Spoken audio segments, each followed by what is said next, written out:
On récupère en bas? Pas du tout. On m'a appelé, j'ai dit oui de suite. Je trouvais que la proposition était hyper intéressante juste pour mon apprentissage personnel et moi je suis en vraie quête d'adrénaline tout le temps, tout le temps, tout le temps.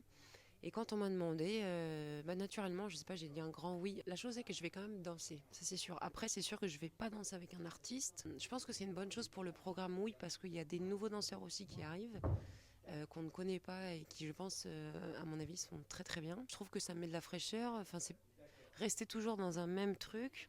Moi, je suis pas fan de ça. Je trouve que c'est bien d'avancer et de voir aussi ce qui se passe ailleurs. Si c'est pas bien, on reviendra comme on était et basta. Enfin, c'est pas, y a pas mort d'homme, hein.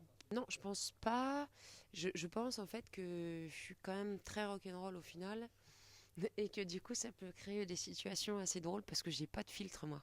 Donc, je pense que peut-être il faut que j'en ai un petit peu. Je pense que je vais les faire rigoler et je pense que bon, je vais être comme d'hab, hein. J'ai envoyé un texto à Matt, ouais. Ouais. J'ai envoyé un texto à Matt en lui demandant juste un conseil. En fait, il me dit bah, sois toi, sois juste toi, et ça ira très bien.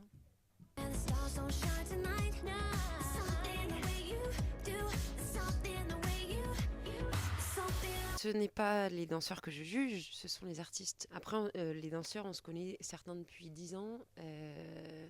Christophe Licata, je l'ai tous les jours au téléphone. Sylvia, c'est pareil. Ce sont pour certains des vrais amis. De toute façon, je vais pas être méchante, hein, donc ils vont jamais être atteints. Mais non, non, j'ai pas de problème avec ça.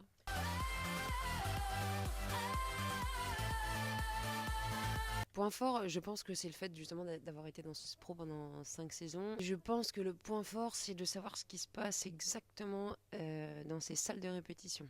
Point faible serait peut-être de pas être assez exigeante, peut-être. Mais je pense pas parce qu'au final, je suis quand même beaucoup envers moi, envers la danse en elle-même.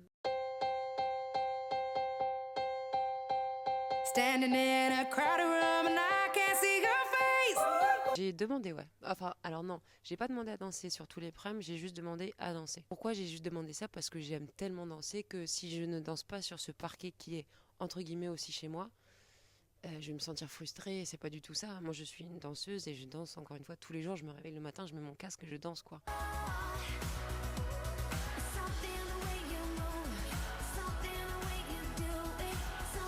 Je le trouve très frais, je le trouve